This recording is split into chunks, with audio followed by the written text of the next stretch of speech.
Assalamualaikum. Hai adik-adik, berjumpa lagi dengan saya Kak Intan. Jika pada video sebelumnya kita telah membahas mengenai tingkatan takson, maka pada video kali ini kita akan membahas mengenai kunci determinasi.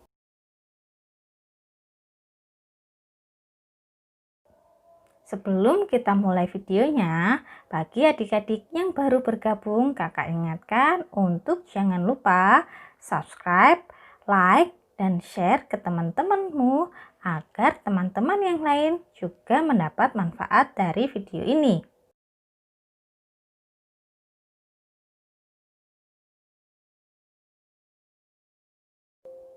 Jadi, langsung saja kita mulai videonya.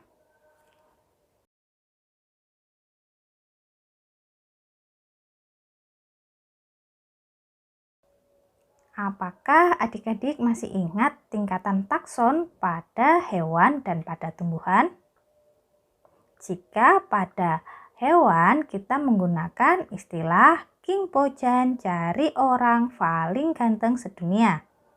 Sedangkan jika pada tumbuhan kita bisa menggunakan istilah apa kemarin? King Diva cari orang paling ganteng sedunia. Bedanya hanya pada Pojan dan Diva, di mana Pojan itu adalah untuk filum dan Diva adalah untuk divisi. Sedangkan urutan yang lainnya tetap sama saja.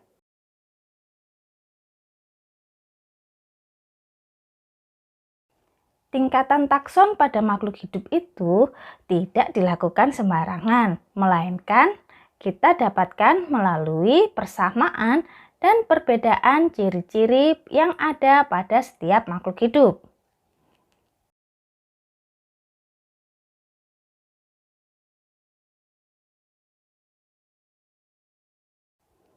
Nah, cara yang kita gunakan untuk melihat persamaan dan ciri-ciri tersebut, kita dapat menggunakan kunci determinasi atau kunci dikotom.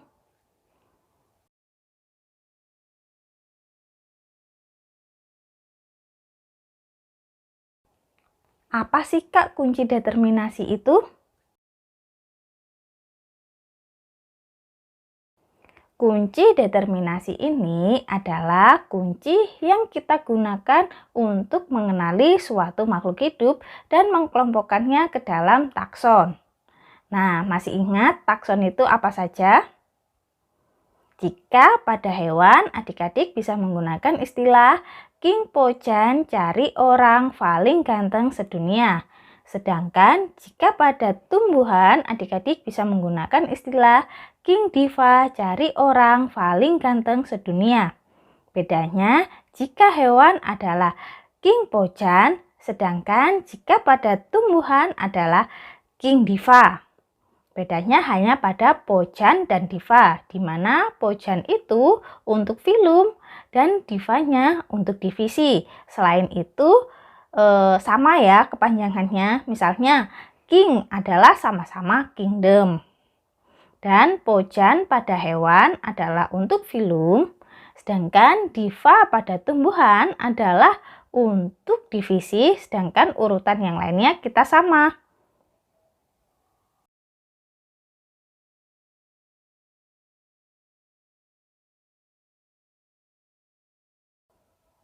Selain itu, kunci determinasi ini merupakan kunci untuk mengetahui ciri-ciri makhluk hidup.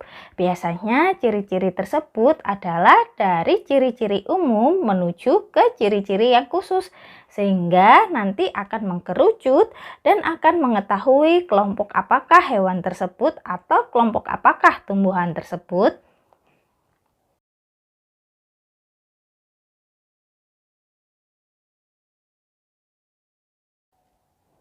Nah, sedangkan dikotom itu adalah kunci yang paling sederhana dari kunci determinasi. Kunci dikotom ini disusun berpasangan dan menunjukkan ciri yang berlawanan.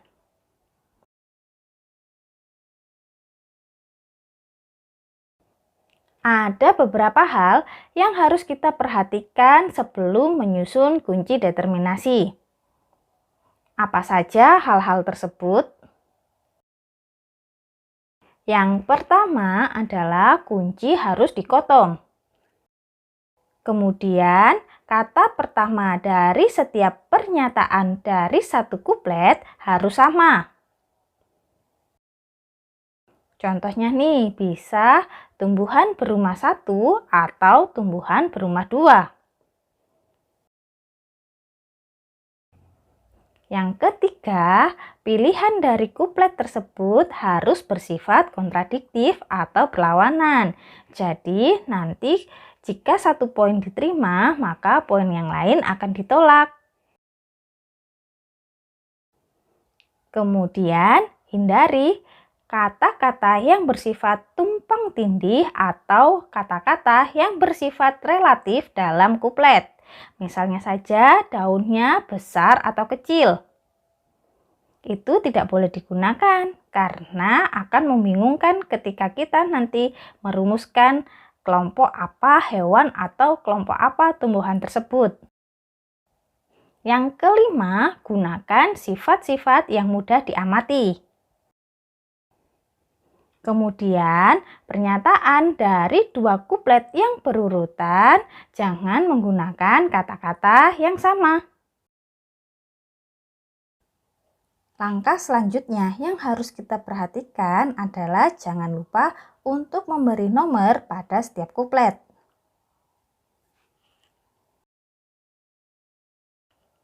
Lalu, buatlah kalimat pertanyaan dengan kalimat yang pendek.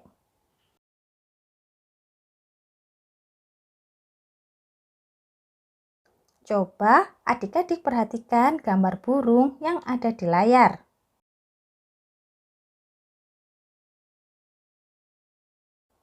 Sekarang, mari kita coba membuat kunci dikotom bersama-sama. Kita tentukan kunci dikotom burung.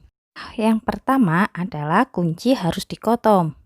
Dikotom di sini artinya adalah berlawanan. Maksud dari kunci harus dikotomi adalah coba adik-adik perhatikan kalimat yang ada di kotak 1A dan 1B. Di situ terdapat kalimat yang berlawanan. Yang pertama, yang 1A adalah tidak bertulang belakang dan yang 1B adalah bertulang belakang. Kedua hal ini adalah berlawanan atau dikotomi. Langkah selanjutnya adalah melakukan pengamatan terhadap ciri-ciri yang terdapat pada burung di layar. Setelah itu, kita tentukan apakah burung tersebut memiliki tulang belakang atau tidak memiliki tulang belakang. Yang mana jawabannya adik-adik? Yap, benar sekali. Jawabannya adalah burung memiliki tulang belakang. Berarti kita lingkari yang 1B. Setelah itu kita berlanjut ke nomor 3.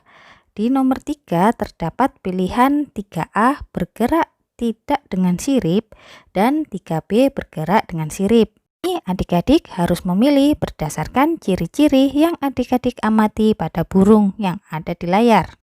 Berdasarkan pengamatan yang adik-adik lakukan, apakah burung tersebut bergerak tidak dengan sirip atau bergerak dengan sirip? Nah nih jawabannya adik-adik. Ya, jawabannya adalah burung tidak bergerak dengan sirip. Maka kunci dikotomi berikutnya adalah 3A. Kita lingkari yang 3A. Setelah itu kita diarahkan ke pertanyaan nomor 4 atau kuplet nomor 4. Di kuplet nomor 4 ini terdapat pilihan apakah burung bersayap atau burung tersebut tidak bersayap. Ya, jawabannya adalah bersayap. Maka kunci dikotomi burung berikutnya adalah yang 4A, yaitu yang bersayap. Jadi kita lingkari kuplet 4A yang bersayap. Setelah itu kita diarahkan ke pertanyaan kuplet nomor 5.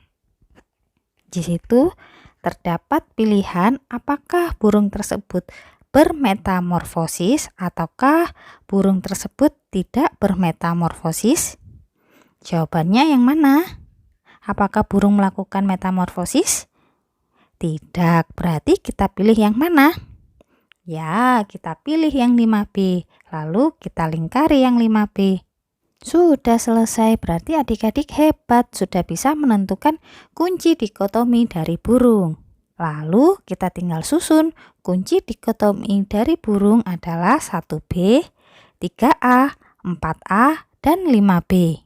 Udah bukan? Coba sebagai bahan evaluasi tentukan kunci dikotomi dari kupu-kupu dan ikan. Tunjukkan kepada gurumu untuk memeriksa pekerjaanmu. Atau boleh juga nih adik-adik tuliskan jawabannya di kolom komentar.